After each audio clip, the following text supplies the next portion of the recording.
up? It's Mr. Eric, Tuesday, October 5th, 2021. Today's gonna be quick and easy, so don't expect anything too crazy. First thing I did today was go to Bank of America. Oh, Mr. Eric, why are you going to Bank of America? Don't you do online mobile banking? Of course I do online mobile banking, but when it comes to wire transfers, I gotta go in person. Whoa, Mr. Eric, you're being fancy. Why are you doing a wire transfer? Well, I'm currently in the process of purchasing 12 unscanned, unprocessed, raw Gaylords of books from a new source. And this new source only wants wire transfers. Just like Steve will do its car dealer, wires only. Why am I getting into this Gaylord mess? Well, two reasons. First of all, I need some motivation to finally get these 8 Gaylords out of here. Knowing that there's a shipment coming in by the end of the month is going to be forcing me to work hard to get these out of here and processed. Second reason is, I'm ready to fully make the transition into bulk. I don't want to have to worry about book sales anymore, wasting my time waiting in lines, where I can be much more time efficient going through Gaylords. Especially because I want to have John, Henry, maybe even Mark start to work for me, or maybe even some other employees or kids from schools that are trying to learn business. That is a far stretch,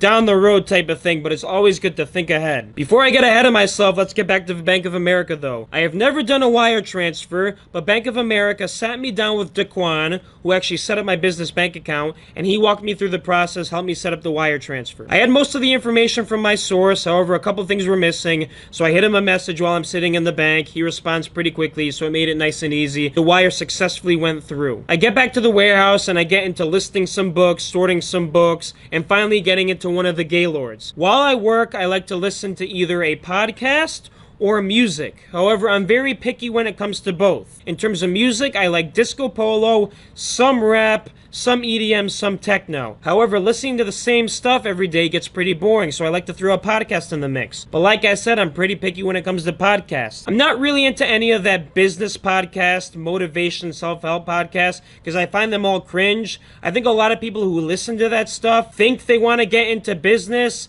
and want to like do stuff on their own. However, they're kind of just wasting their time dreaming about it and listening to the podcast. I'd rather entertain myself like something like the Full Send freaking podcast by the Nelk Boys. I am telling you, Nelk is by far the best YouTube group. You've heard it from me before. Nelk and Steve Will Do It are killing the game. My goal one day is to meet these guys in person. If you can help me get there, God bless you, I will bring you along. The reason these guys have a legendary podcast is because they have brought on the best guests. They got freaking Dana White, they got Jake Paul, they got Tory Lanez, they even got Dan Bilzerian. So the whole time I'm working, I'm listening to all these podcasts, and it is freaking great. Most of the content is about girls and shaming Bob Menery, which is freaking hilarious. Once I get through like 3 or 4 of the podcasts, I get really hungry and decide to book at home. I eat some of Mom's chili. I try talking to Daria, but Daria's too obsessed with TikTok to talk to me. I ask her if she's gonna watch Squid Games, and she doesn't give me an answer, so I assume that's a yes, and she just doesn't want me to watch with her.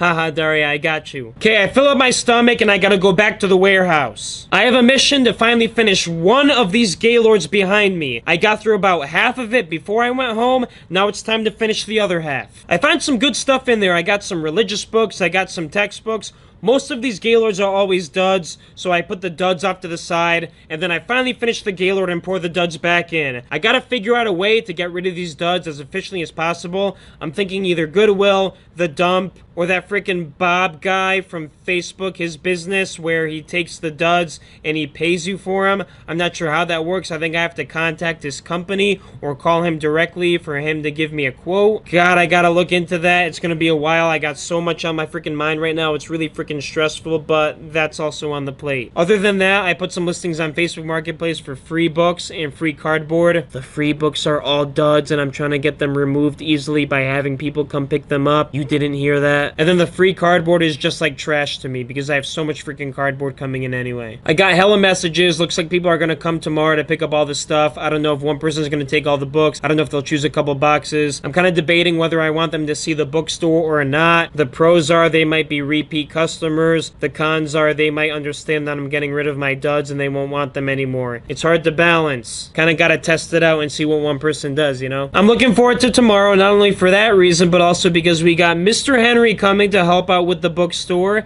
I'm going to be paying him via the trip at the end of the month, so all the hours he racks up is going to go towards paying for his trip. I think that's a lot better when you're working with your cousin like Henry. It's like weird to pay family for stuff. I mean, I know I've paid John, but someone like a cousin who's like a friend slash family, it like feels weird to pay them for stuff because usually family helps each other out. However, I like want to pay Henry. Like, I don't like free labor. Like, I'm gonna pay you because you're helping me out and I'm making money off of it. However, I think the best alternative is to pay for a trip so you have an experience with them. The best way to reward somebody is with an experience. Like, would I rather have somebody give me money or take me out to sushi? I mean, money's great, but I can't get sushi for myself. I'm never gonna go alone for sushi. I'd rather have someone go to sushi with me. That's my 2 cents. I guess this is a good question for the comments then. Would you rather have a 60K salary for 1 year or get a 60K all expenses paid vacation for half a year? Let me know. My answer is, while I'm young, I want that experience, that 6-month-long 60K vacation. Later in life, when I have a family,